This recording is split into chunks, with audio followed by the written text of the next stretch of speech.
Hey guys, Sierra here, coming at you guys with another YouTube video. Before we get started, make sure to like this video, subscribe to the channel, have all kinds of things planned for the new year. So without further ado, let's go ahead and jump right into why Sierra hates New Year's resolutions. It's actually New Year's Eve right now. And it's getting ready to become a new year. And while I appreciate everyone having that extra push, having that extra motivation to do better in the new year, it's actually the word resolution that bothers me. I want everybody to change and do well and become glowed up versions of themselves in the new year. But somewhere along the way, the word resolution got kind of twisted around.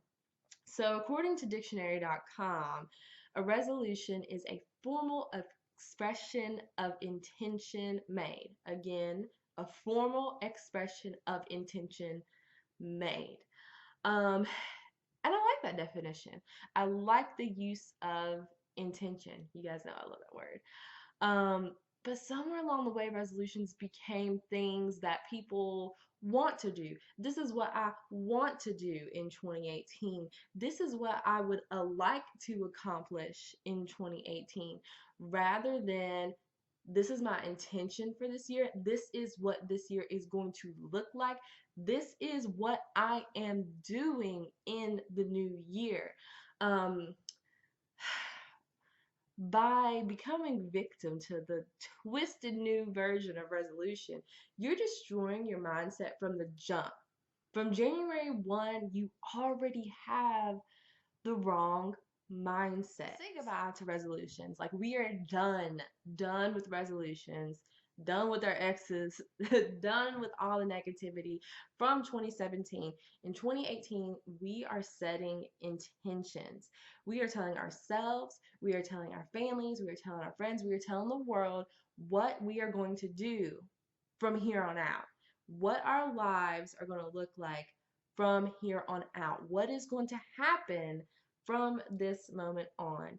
And we are going to stay intentional from moment to moment, keeping those intentions in the front of our minds. Okay? So after tonight, there's no more wishing, there's no more hoping that these things happen. And really, it's not because here in a few hours it's going to be 2018, but it's because it is your freaking life and you deserve your best life. Okay? Seriously though, like, you do deserve to live your best life. And I think there are three keys to establishing those intentions and continuing to keep them in the front of your mind and make those life changes that you want to. The three being slowing down, planning more, and finding creative ways to make your weaknesses your strength. Okay, so what I mean by slow down is getting out of that stereotypical hustle mindset. And by getting out of the hustle mindset, I don't mean stop hustling. What I mean is change your approach. I think that the word hustle a lot of times to people means it doesn't matter if you have a solid thought through plan, as long as you are running around and doing something, as long as you're active. So, a lot of times when I see people hustling, I'm watching them mindlessly run around and overwhelm themselves every single day and get very little accomplished. So, we're going to stop that. Okay, we're going to slow it down. We're going to spend some time with ourselves in solitude, spend some time with our thoughts, and find healthy ways to have a clear mind. And that does require you to slow down. It does require you to spend some time with yourself. It requires you to spend some time in thought, but it also requires you to spend some time in silence. And that can be reading books or journaling, or a lot of you guys have heard me talk about meditating. My routines encompass a lot of the tools I need to slow it down. So in 2018, which is today, basically, we're slowing it down, guys, okay? And on top of slowing it down by using those different tools and interventions that you guys have come up with or found, we're going to plan more. But planning is difficult to do if you don't slow down. If you don't slow down and you don't have clear thoughts and clear visions, planning can be very, very overwhelming. And I really truly believe that a lot of people, when I say the word plan or schedule or to do or anything like that, they get very overwhelmed because they're always moving so fast and quick and mindlessly, not even realizing it, that the idea of taking 10,000 different thoughts in your head and like actually organizing them is just too overwhelmed to deal with. So now that we have slowed down, we're planning. I really think it would benefit all of you guys to kind of structure your day by planning out your day. Now, I really recommend planning out your week. But if you've planned out your week and you've started your day, you can at least go through what you have planned for that day. It's got to be flexible. So, taking some moments when you start your day to look at what your day is going to look like, plan ahead, um, try to think of some potential barriers, some things that could potentially get in your way going throughout your day, and coming up with little mini plans to like combat some of those things. So starting your day, reviewing your plan or creating a small flexible plan, and ending your day spending some time in reflection, reviewing how the plan and the schedule and everything actually went and planning accordingly.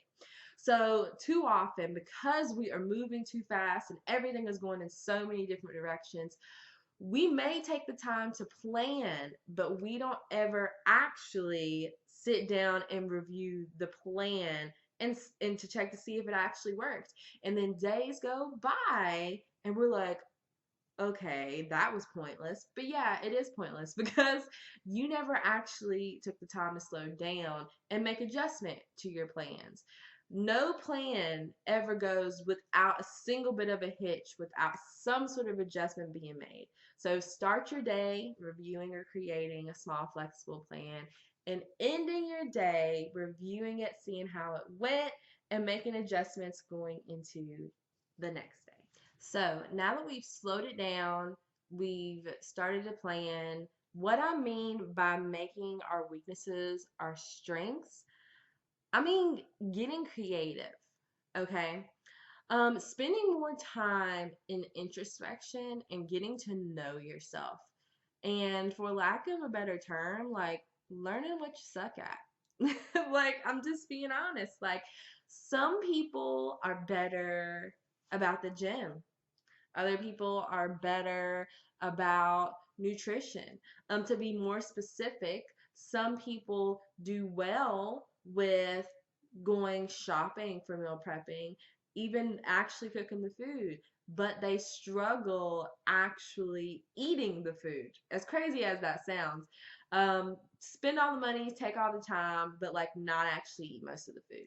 So, knowing yourself and spending enough time with yourself to know what you kind of suck at, and getting creative and putting plans in place so that you can address those things you suck at and make them your strengths.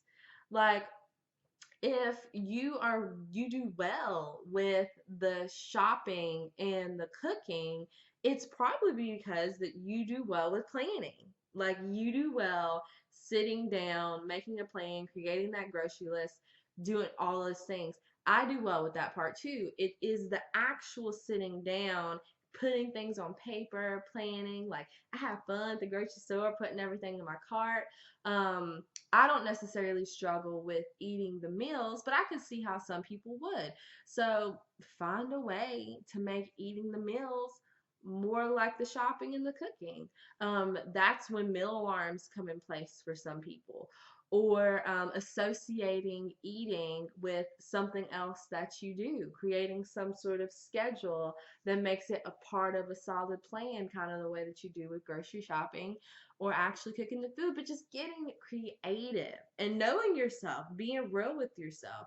Um, One thing that I don't like about resolutions is that sometimes people make really um, unrealistic resolutions. People know themselves and they make these super hefty plans and goals, and that's fine. Like, y'all have heard me say dream big a lot lately, but sometimes it's better to create some sub goals from the big one. So don't think that just because it's 2018 you're going to wake up and you're all of a sudden going to really enjoy all of the things that you don't normally enjoy. You're just going to become really good at certain things. You're not going to become a new person. Your commitment may change. Um, your commitment is going to change, but you're still the same person. So recognize that and plan for that. Nobody is perfect. I'm definitely not perfect. Today alone, Rite Aid had the Christmas candy on sale for 75% off. Guess who bought 3 Christmas trees and ate all 3 on the way to my apartment after I got off work today? Me. Ain't no shame in my game, honey. I know that Christmas tree Reese cups, Halloween Reese cups, the Easter egg Reese, they're all my weakness. All of them are weakness. And after I'm saying that, I haven't really come up with a plan to address that. But hopefully they get rid of all the Christmas candy here soon. But yes. So, with that being said, those are the tips I have for now. We're going to keep following up on the subject because I feel very convicted that this is really the key to setting those intentions and sticking with them, and just being super mindful of what you have coming up in 2018, honey. So, I've enjoyed spending some time on YouTube with you guys today. Um, Make sure that you like this video. Make sure that you subscribe. I have lots of videos coming up. I have a whole list of ideas that I'll be developing here in the upcoming weeks. And I have a podcast that I'm working on, which the first episode should be hitting the World Wide Web in the next week or so. So, again, I've enjoyed you guys. Happy New Year and all that good stuff. You guys behave, and I'll talk to you soon.